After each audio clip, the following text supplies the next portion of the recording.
These are the Daily Tech Headlines for Monday, December 15th, 2025. I'm Jen Cutter. On Sunday, robot vacuum maker iRobot filed for Chapter 11 bankruptcy after 35 years in operation. iRobot plans to be acquired by Chinese company Paisia Robotics in a deal expected to close in February 2026 if approved by the bankruptcy court. In a press release, iRobot said business would continue, quote, with no anticipated disruption to its app functionality, customer programs, global partners, supply chain relationships, or ongoing product support.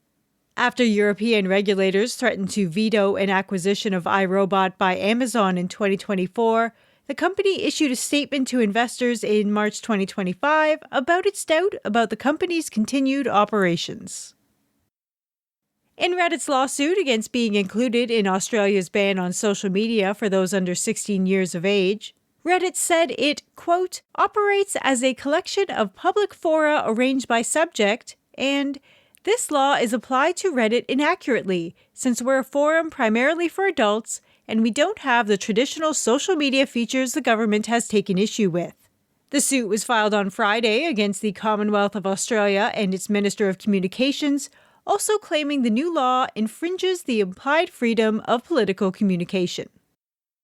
Late Friday on X, VP of Starlink Engineering Michael Nichols shared details on a near miss of a collision in space between a Starlink satellite and a newly launched Chinese satellite, with the two passing each other within 200 meters. Nichols said the satellites were launched from the Zhoushan Satellite Launch Center in northwestern China, with no data provided to allow other satellites to make course adjustments.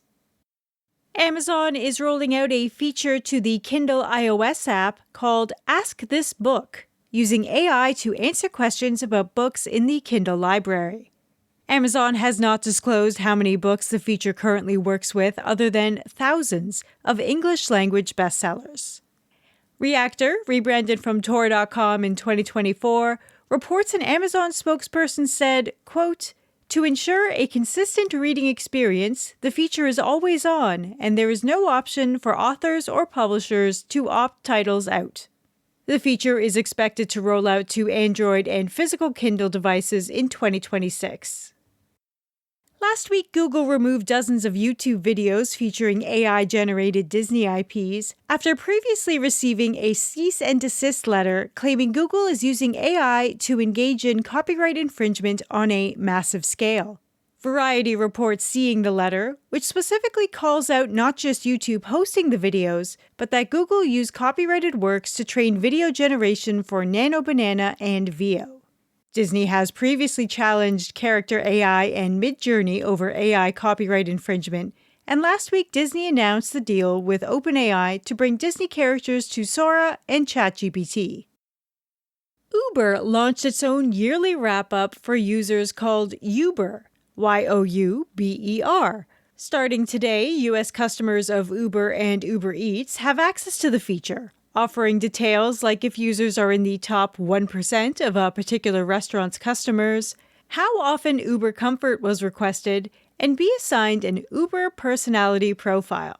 Among the 14 available profiles are Rise and Shiner for early morning rides, Do-Gooder for using Uber Electric, and Delivery Darling for those frequently ordering all kinds of deliveries.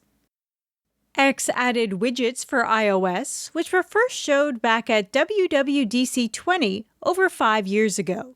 The home screen widget, called X News Highlights, is available in 3 sizes and shows which headlines are trending. There are more widget options for the lock screen, including X Notifications, X Messages, and 2 widgets for Grok, one for voice and one for quick access.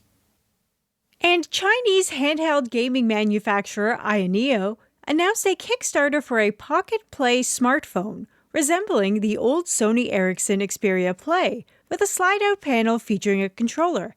The Pocket Play's controller has a D-pad, A, B, X, Y buttons, and 2 touchpads acting as virtual joysticks or customized for other inputs.